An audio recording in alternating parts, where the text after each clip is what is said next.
Voilà, bonsoir à chacun, à chacune. Ça fait plaisir de vous retrouver pour cette année 2025 qui commence, qui a déjà commencé, mais c'est la première fois que cette année 2025 où je reviens dans ce lieu où on aime louer le Seigneur, on aime la présence de Dieu. Eh bien Seigneur, on te remet directement ces moments. Merci pour tout ce qui a été partagé, ces temps de prière, d'intercession, de communion fraternelle, de liberté dans l'esprit, d'exhortation des uns les autres. Et merci Seigneur parce que nous proclamons que là où est l'Esprit Seigneur, là est la liberté Seigneur. Nous proclamons un ciel ouvert, nous proclamons que maintenant c'est le temps de ta parole Seigneur. Tu nous parles au travers de ta parole qui est la vérité. La foi vient de ce que l'on entend, et ce que l'on vient de la parole de Dieu. Nous lions ce texte du malin dans le nom de Jésus et nous proclamons que ta parole ne reviendra pas à toi, sera accompli pourquoi tu l'as envoyé. Dans le nom de Jésus. Amen et Amen. Alors, notre Seigneur, il est magnifique. Il est le chef de l'Église. Il est le Messie d'Israël.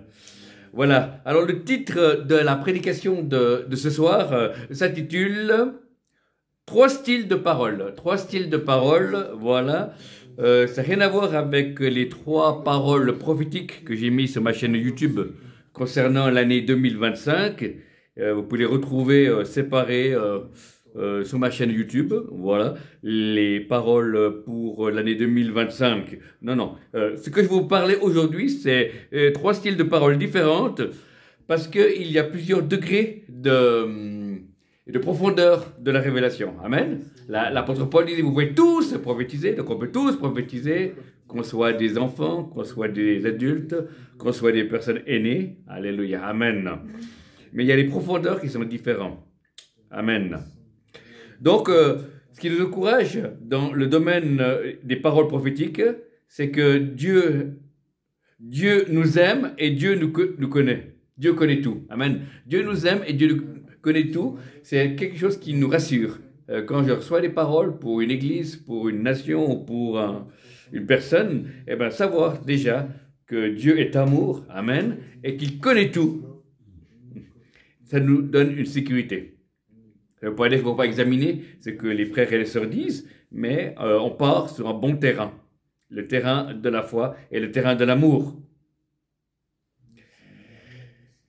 Donc, comme j'ai dit, il y a des paroles qui sont données à des serviteurs de Dieu, sauf exception à ceux qui pratiquent les dons de l'esprit, parce qu'il y a eu trop dans l'Église de Jésus-Christ, en francophonie, des personnes qui ont cru avoir ces trois styles de paroles et ils n'avaient pas à les donner, car ils n'avaient pas la maturité spirituelle pour le faire, et tous ceux qui le font risquent de prophétiser ou de proclamer des choses qui ne sont pas la volonté qui est bonne, agréable de Dieu.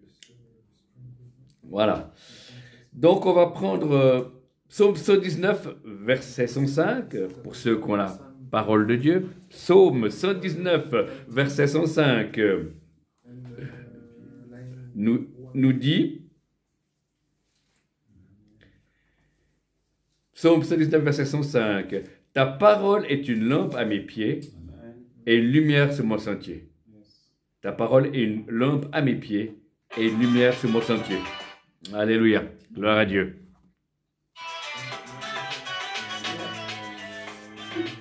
Alors, la première style de parole que nous allons découvrir ce soir, c'est les paroles de direction. Amen. La Bible dit qu'on peut tous exhorter, édifier et consoler, qui est un niveau basique, et c'est pour tous les frères et sœurs. Voilà. Et le premier niveau que nous allons voir, c'est les directions. Les paroles de direction ne c'est pas diriger les autres de ce que je désire, que les choses fassent pour moi, mais c'est partager le cœur de Dieu, la pensée de Dieu, les paroles de Dieu, pour donner des directions à une église, à un ministère ou à une personne concernant le présent ou le futur. Voilà. On est comme des panneaux indicateurs qui montrent la direction que là-bas est la volonté de Dieu. Amen. Ça, c'est le premier niveau qui ne doit pas être donné par n'importe qui, sinon il y a la dérive. et des difficultés. Et beaucoup de personnes ont été blessées dans l'Église parce qu'il y a des gens qui étaient immatures, qui ont donné des paroles de direction à des frères, à des sœurs, à des aînés de la foi ou à des enfants, et ça ne s'est pas accompli. Et il y a eu des blessures dans les cœurs, et cela porte un discrédit sur la parole prophétique. Donc, tout ce qui est direction, on ne doit pas donner, sauf si on est à des ministères d'Éphésiens 4:11, qui sont des ministères de fondement, ou bien on est reconnu comme chantre, ou bien comme ancien, ou diacre. Amen. Donc la direction, pour donner une direction, c'est simplement être convaincu, avoir une vision, avoir une image, avoir une parole qui vient, qu'on peut donner avec autorité et avec force, pour que la personne qui la reçoit puisse dire de son esprit, là, Dieu m'invite. Voilà. La personne, Dieu nous libre, Dieu a laissé le libre arbitre aux hommes et aux femmes que nous sommes, mais il nous invite à le suivre dans des directions qu'on n'aura pas forcément choisies, mais qui est la volonté bonne, agréable et parfaite de Dieu pour nous. Vous me direz, mais nous sommes sur le Nouveau Testament, nous n'avons plus besoin de paroles directionnelles. Si nous n'avons pas seulement besoin de cela, puisqu'on ne vit pas seulement avec des paroles directionnelles, mais nous avons notre relation avec Dieu. On est tous sacrificateurs à la gloire de Dieu le Père. On a tous le Saint-Esprit. Chaque enfant de Dieu, chaque ministre de Dieu, chaque ancien, chaque chantre a reçu l'Esprit de Dieu et on peut avoir accès au trône de la grâce pour être secouru selon nos besoins. On peut apprendre à écouter la voix de Dieu pour notre propre vie. On peut recevoir des tas de choses, c'est sûr. Mais des fois, dans des situations que nous vivons, comme c'est Dieu qui envoie un ministère, d'Éphésiens 4:11, soit un apôtre, un prophète, un pasteur, un docteur, un enseignant ou un évangéliste, eh ben, c'est pour nous donner une direction. Amen. Amen. Amen. Ça, c'est le premier niveau, la parole de direction. Ensuite, deuxième niveau, c'est les paroles d'avertissement. Voilà, les paroles d'avertissement. C'est des paroles de danger, quand il y a danger, ou pour interpeller, ou pour donner une prise de conscience. Je prends un exemple concret que ça m'est arrivé il y a quelques années en arrière. J'étais dans une église et j'ai pris le micro et j'ai dit, il y a une personne qui veut faire une école biblique et qui a l'argent de côté et il va commencer cette année. Et ce n'est pas la volonté de Dieu. L'école est bonne. L'argent que vous avez mis de côté est juste. Mais ce n'est pas le moment. Il s'agira de l'année d'après. Voilà. Et j'ai donné cette parole. Et quelqu'un m'a dit par la suite que cette personne, c'était un futur étudiant. Et ça l'a permis de ne pas commencer trop vite son année. Alors, je ne sais pas pourquoi il a dû retarder d'une année. Peut-être qu'il y avait aussi des points de vue administratifs ou la logistique qu'il devait pas suivre, ou je ne sais pas. Mais en tout cas, il a pris au sérieux cette parole et il a été à l'école biblique l'année d'après. Voilà. Donc ça, c'est une parole d'avertissement. Voilà. Avertissement. Donc, une parole d'avertissement. On voit le prophète Agabus dans le livre des Actes qui prend la ceinture de Paul et il dit, voici, cet homme sera lié à Jérusalem.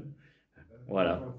Et après, on a su que Paul avait été arrêté, mais il avait su prophétiquement, au travers du ministère d'Agabus, que Dieu l'appelait, malgré tout, à aller là-bas pour pouvoir accomplir sa vocation, accomplir la volonté de Dieu.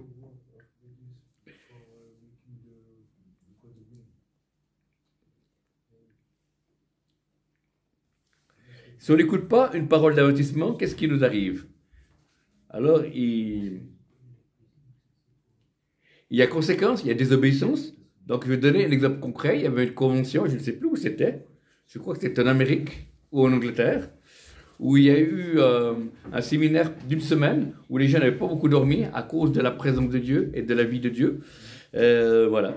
Et quelqu'un a une parole prophétique, un serviteur de Dieu, et a dit attention, il ne faut pas rentrer en voiture parce qu'il y a un danger sur la route. Et il faut dormir tous ici, il faut partir le lendemain. Et il y a un couple dans ce séminaire qui n'a pas obéi, il dit mais non, on est béni, Dieu est avec nous, on va rentrer ce soir-là. Et quand ils ont pris la voiture, et ils ont eu un accident, et ils sont morts. Voilà. Donc Dieu avait averti prophétiquement, et les gens n'ont pas écouté. Voilà. Et pourtant, ils étaient enfants de Dieu, ils étaient aussi, voilà, pleins du Saint-Esprit, mais Dieu a parlé. Amen. Donc, on ne vit pas sous la malédiction, on ne vit pas, Dieu ne maudit personne. Dieu est vivant, mais l'obéissance vaut mieux que tous les sacrifices. Voilà. Amen. On ne joue pas avec la parole de Dieu, on ne joue pas avec Dieu. Dieu, il est saint, Dieu, il est éternel, et nous sommes mortels, mais nous bénéficions de ses conseils, de son amour, de sa puissance, de sa grâce, de sa vie en abondance. Et nous sommes heureux de pouvoir marcher en nouveauté de vie devant sa face. Alléluia. À lui soit la gloire.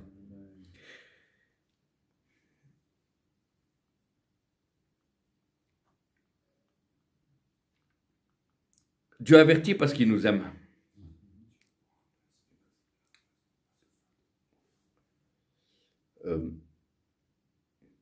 Il y avait un jeune pasteur qui a rencontré une jeune chrétienne et ils ont commencé de la prière, de la paix, à se voir, à discuter, à partager éventuellement des projets d'avenir. Et Dieu a dit non, c'est pas cette personne que tu as prévu pour toi. Et malheureusement, malgré l'attachement qu'il avait, ce pasteur, il a accepté de mettre terme à cette relation. Et aussitôt qu'il a fait, il a sorti une paix. Et finalement, il a épousé une autre personne. Et depuis, ça fait plus de 20 ans qu'ils sont dans le ministère. Voilà. Donc, l'importance n'est pas simplement de se marier quelqu'un de né de nouveau, mais est-ce que c'est la bonne personne que Dieu a prévue pour toi? Ce n'est pas une question de physique, c'est une question d'appel. Amen. Avec la personne que tu épouses, soit tu accélères l'appel de Dieu, ou soit tu t'en éloignes, ou tu le retardes. Voilà. C'est pour ça que c'est très important. Les avertissements de la part de personnes aînées, les avertissements de la part de nos responsables. La Bible dit, soyez soumis à vos autorités, car ils vont rendre compte à Dieu de leur tendance. Amen. Alors, il y a une différence avoir de l'autorité ou être autoritaire. Si c'est un responsable qui contrôle tout le temps, c'est un esprit de contrôle, c'est plus de l'autorité. Mais si c'est quelqu'un qui, d'habitude, a une ouverture très large et tout d'un coup il dira non, je crois que c'est bien de pouvoir l'écouter. Car les projets réussissent quand il y a plusieurs conseillers. C'est marqué dans les proverbes. Amen. Donc, on a vu le premier style de parole, les paroles de direction. Le deuxième style de parole, qui est un peu plus profond, ce sont les avertissements, les dangers, les interpellations, les prises de conscience que Dieu nous donne pour nous guider. Amen, puisqu'on veut faire la volonté de Dieu. La troisième, que nous allons voir ce soir, parole, c'est la correction. Voilà, on a eu direction, avertissement, et maintenant les paroles de correction. Alors, les paroles de correction, ce sont des paroles quand ça touche la morale, quand ça touche la discipline, et quand ça touche la sanctification. Voilà. Donc le Seigneur a le droit de nous corriger, amen. Il le fait avec amour, il le fait au travers de nos parents quand on était enfants, il nous le fait au travers de nos amis de cœur dans l'Église, et il le fait aussi parfois au travers de nos responsables. Alors, quand je dis correction, c'est quand il y a le domaine moral. On peut tous tomber à un moment donné, personne n'est infaillible, amen. Mais le problème, ce n'est pas qu'on tombe, le problème, c'est quand on veut cacher notre péché et pas l'avouer et pas s'en détourner. Et ça déplaît à Dieu. Et c'est pour ça que Dieu peut se permettre d'envoyer un prophète ou un homme de Dieu pour pouvoir rectifier cette personne. Il y a eu un prophète qui était envoyé vers quelqu'un parce que cette personne, ça faisait des années qu'elle était dans l'église et continuait à aller voir des voyants pour des cartes. Voilà. Et ce prophète lui a dit, si tu continues, le Seigneur risque de t'ôter la vie. Voilà, c'était une parole, voilà, et la personne s'est remis aux questions, et finalement, ben, il a abandonné de ne plus aller voir ces 10 heures de carte de bonne aventure, voilà. Donc, rendez-vous compte, après plusieurs années dans l'église, avoir toujours des envies d'aller voir des 10 heures de bonne aventure, il y a la mentalité qui n'a pas encore changé, et il faut changer, amen. Cette personne n'était pas seulement née de nouveau, mais il faut changer. Elle n'était pas captive de la parole de Dieu, et je crois que l'occultisme, c'est coupable que la divination, hein? Amen. Donc, c'est très dangereux. Donc, il faut renoncer à ces pratiques. Amen. Voilà. Et si vous êtes tombé de ces pratiques d'une manière volontaire ou involontaire, eh ben, si nous confessons nos péchés, il est fidèle et juste de pardonner et de purifier toute iniquité. Amen. Et après, vous demandez qu'un responsable brise les liens ou les portes que vous avez ouvertes afin que l'ennemi ne pas donner accès au malin. Amen. Dieu nous aime, mais il n'aime pas le péché. Amen. Alors, je tiens à préciser, je ne parle pas d'une personne qui est prisonnier du péché parce qu'encore il est trop faible spirituellement, parce qu'il viendrait de se convertir et il est en voie de transformation et il tombe dans n'importe quel travers. Là, on voit que Dieu est patient. Hein. Nous, à nos débuts, il a fallu nous nettoyer et on a aussi passé par des moments qui n'étaient pas faciles, mais aujourd'hui on est là et on est plus proche de Dieu qu'avant. Amen. Donc Dieu connaît tout, comme on l'a vu.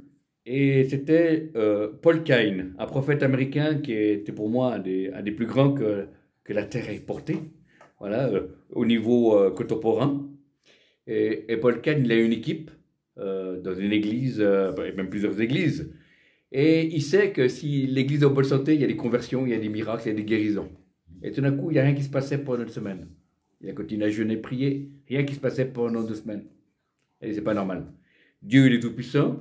Dieu a fait des miracles, Dieu a appelé des gens au ministère, Dieu sauve des gens tous les X temps. Et là, il n'y a rien qui se passe. Il y en a un parmi toute l'équipe pastorale qui vit dans le péché.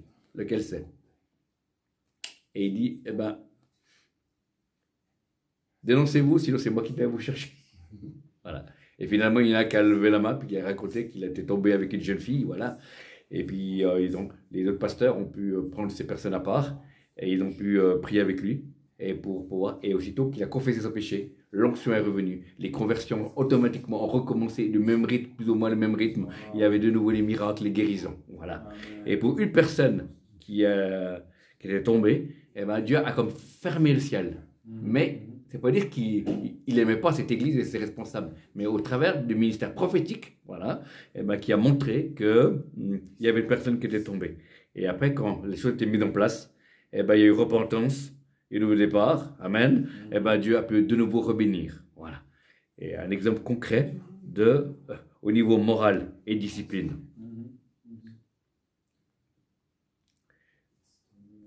Morale, discipline et sanctification. Parce qu'il y a des choses que nous faisons parce que nous sommes en quelque sorte habitués à le faire, parce qu'on est né comme ça. Mais quand on a l'Esprit de Dieu, quand on a la parole de Dieu, il y a des tas de choses que je ne fais plus, que je faisais il y a 10 ans ou 20 ans en arrière. Amen. On va de gloire en gloire. Et même si je tombais, eh ben la Bible dit, si juste tombe 7 fois, il se relèvera toujours. Amen. Mais ce n'est pas parce que Dieu nous relève qu'il faut jouer avec le feu. Amen. Parce qu'il y a aussi des conséquences. Hein. David, homme selon le cœur de Dieu, eh ben, il a tué, il a fait adultère, et il y a eu des conséquences. Dieu l'a toujours aimé. Il a dit, je ne te retirerai pas le trône. Mais il y a eu des conséquences. L'épée ne s'est plus retirée de sa maison. Et ses fils, Salomon et Absalom, ont eu des problèmes avec des femmes. Voilà, comme lui, il a eu des problèmes. Voilà. Donc, ça l'a gangréné dans son ministère. Mais Dieu a continué à laisser un descendant de David sur le trône. Amen. Mais il y a des conséquences. Voilà. Dieu nous pardonnera toujours. Dieu nous restaurera toujours. Amen. Voilà. Mais il y a des conséquences. Et c'est pour ça qu'il faut que la crainte de Dieu revienne dans l'Église avec un grand E. Amen. Et la crainte de Dieu doit revenir dans nos vies. Quand je dis la crainte de Dieu, ce n'est pas la peur maladive, parce que la peur, la panique, un chrétien paniqué, ça sert à rien. Mais la peur, c'est la peur de déplaire à Dieu. La peur de ne pas respecter Dieu. Voilà. Et c'est cette peur-là qui doit nous pousser à ne pas aller du côté où il y a des ténèbres, mais plutôt marcher où il y a la lumière. Amen. Amen. Et pour cela, nous avons besoin de, justement, des paroles de discipline, de correction, pardon, parole de correction. Voilà, on voit cet exemple où Géhazi, qui était le serviteur d'Élie, que Naaman, le général qui est venu, qui avait la lèpre, et qui est venu se faire soigner en Israël, il avait pris des habits, des richesses pour l'homme de Dieu. Et l'homme de Dieu n'a rien voulu. Il l'a guéri, voilà. Et quand il est parti, il y a eu Géhazi qui a eu une idée, qui a dit que moi, je vais prendre quelque chose. Alors il était demandé quelque chose pour son maître, et soi-disant, et voilà. Et Élie n'était pas là, et il était resté à la maison, mais l'Esprit de l'Éternel était à l'extérieur, et il a vu ce qu'il a fait. Et c'est pour ça qu'il a dit, où étais-tu? Oh, j'étais là, à gauche, à droite, je vaquais. Et puis finalement, la lèpre qui était sur Naaman s'est attachée sur Géhazi. Amen. Donc, on peut voir que le prophète a vu dans l'esprit qu'il avait menti. Et c'est pour ça que la lèpre s'est attachée à lui. Voilà. Donc, c'est la conséquence, toujours. Amen. La conséquence. C'est qu'il a fallu que, à cause de nos péchés, que le Fils de l'homme, Jésus, le Roi des rois, le Seigneur des seigneurs, soit mort et ressuscité afin que nous ayons la vie éternelle, qu'on soit réconciliés avec lui, afin que nous puissions recevoir le pardon, la liberté, et pour avoir la joie de pouvoir l'adorer et pouvoir le servir. Mais ces paroles de direction, ces paroles d'avertissement et ces paroles de correction doivent revenir dans l'Église avec un grand E comme un petit E, et dans les groupes de prière. Car je crois que si on peut rentrer dans cette dimension, ce haut niveau de prophétisme équilibré, l'Église peut avancer dans des dimensions plus rapidement qu'elle a avancé ces 10 dernières années. Mais pour cela, il faut qu'on accepte les ministères. Pour cela, il faut qu'on accepte à recevoir la correction. Pour cela, il faut qu'on accepte qu'il puisse y avoir des gens qui ont le don de discernement des esprits ou les dons de présidence pour que nous puissions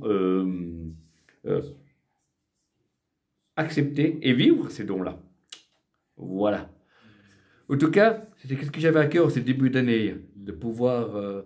mais que je tiens à rappeler que si vous êtes des chrétiens d'assemblée, de communauté, que les paroles de direction, les paroles d'avertissement et de correction ne sont pas encore pour vous. Ça ne veut pas dire que dans votre vie, vous ne ferez jamais ça, mais en tout cas pas maintenant. Vous n'avez pas la maturité, la foi nécessaire, la révélation, l'onction nécessaire pour entrer là-dedans.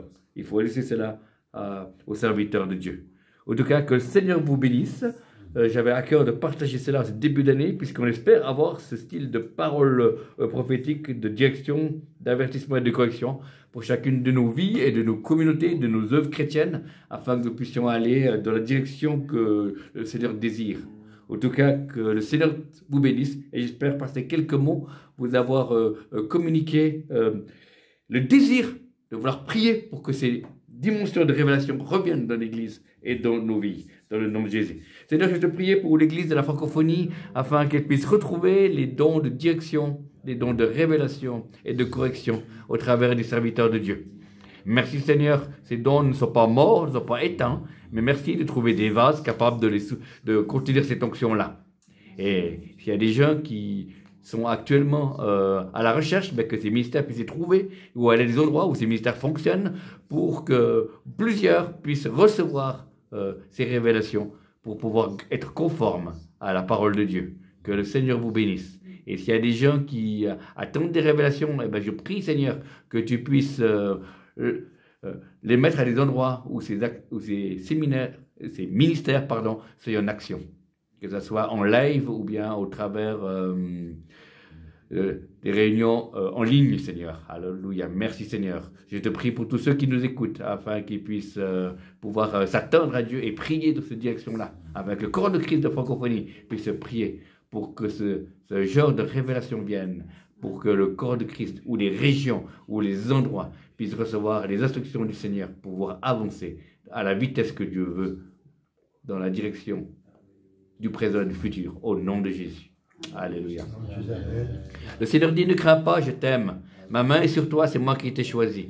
C'est moi qui ai choisi mes responsables de la francophonie. C'est moi qui vous ai choisi. C'est une année 2025 est une année de feu. 2025 est une année de consécration. 2025, c'est une année où ton ministère va être élargi.